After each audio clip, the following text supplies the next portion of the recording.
Hey folks, welcome back. I'm Eddie G, DM Fumble, and this is another episode of Fumbling Around, where I look at all things related to D&D, Dragonlance, or whatever else interests me at the moment. If you like this video or any of my other content I've created, please consider hitting the like and subscribe to be notified when new content is available. It really does help the channel grow and is greatly appreciated. Today I want to follow up on my recent book review of Slaying the Dragon. There's a link up here if you haven't watched that yet. In that book, there was a small further reading section with a few books I had previously read, along with a few that were new to me. Recently, I had a chance to read two of those new books, The Gamemaster, an autobiography by Flint, Dille, and The Truth About Dungeons & Dragons by Joan Robie. Apologies if I'm mispronouncing her name. Let's start with The Gamemaster. It's the larger of the two books, and by far the more interesting, as it's a first-hand account by Flint Dille, a man who holds a special place in the annals of geek culture, in general, and D&D in particular. In general, Flint was a cartoon scriptwriter, having worked on dozens of weekday and Saturday morning cartoons. Remember those, kids? Including G.I. Joe, Transformers, Inhumanoids, and Visionaries. It's rumored that friends of his that were on the G.I. Joe writing staff named the character of Flint after him. He's also famous or infamous for being part of the writing team behind the Transformers cartoon movie. You know, the one that said, let's kill Optimus Prime and a half dozen other characters while we make the kids cry in the theaters. On the D&D side of things, he's notable for a number of reasons. Flint was friends with Gary Gygax while Gary was on the West Coast as part of the TSR West initiative. On the surface, it was an effort to get a D&D movie, hopefully an ongoing franchise, off the ground, but was also a way to exile Gary from the day-to-day operations from Lake Geneva. Flint later wrote and directed the infamous, I'm using that word a lot here, especially with him, Dragon Strike video. Dragon Strike was one of the yearly attempts by TSR to create a D&D-like game in order to help new people get familiar with some of the core concepts before transitioning to full-blown D&D or AD&D. If you haven't seen the video before, check out the link here. Flint's most significant contribution to D&D comes from a conversation Gary had with Flint.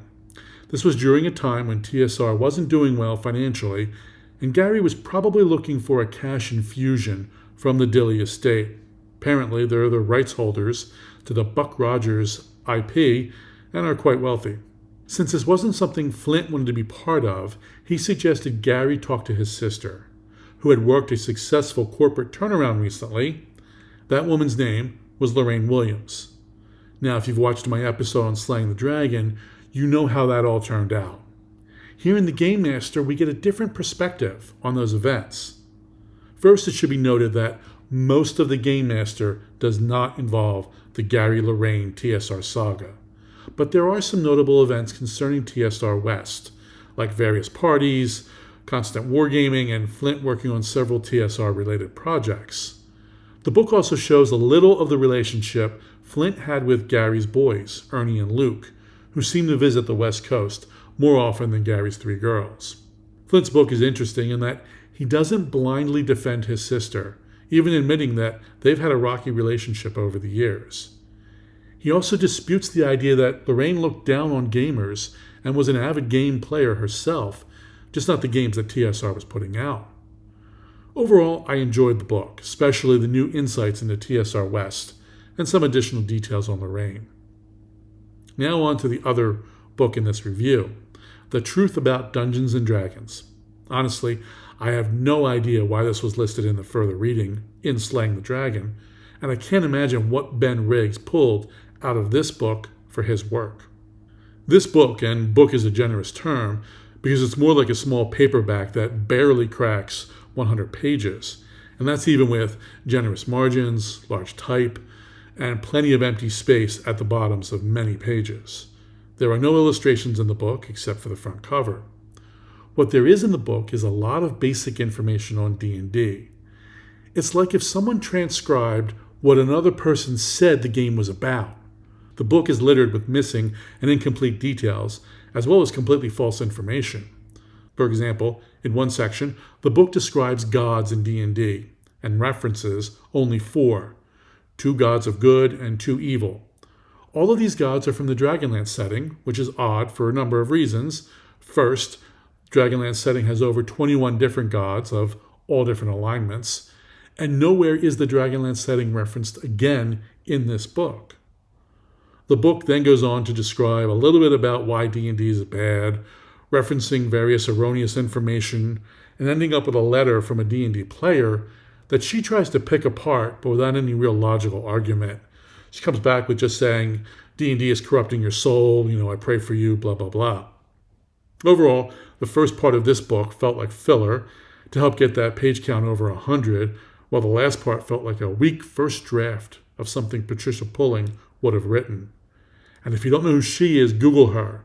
She's an important figure during the whole D&D Satanic Panic era. Overall, this book is an easy pass. You're not going to get anything new out of it.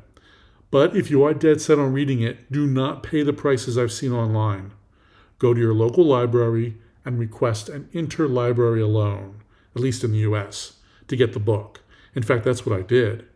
It doesn't cost anything, and it may only take a week or 2 before the book arrives at your local library.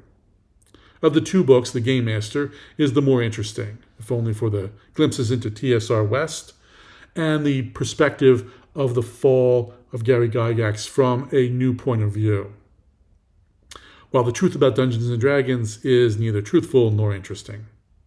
If you can, please consider sharing this link with another D&D fan who might be interested in this content. Lastly, if you want to follow me, I'm DM Fumble, drop the E, on Twitter and Instagram. Cheers. Until next time.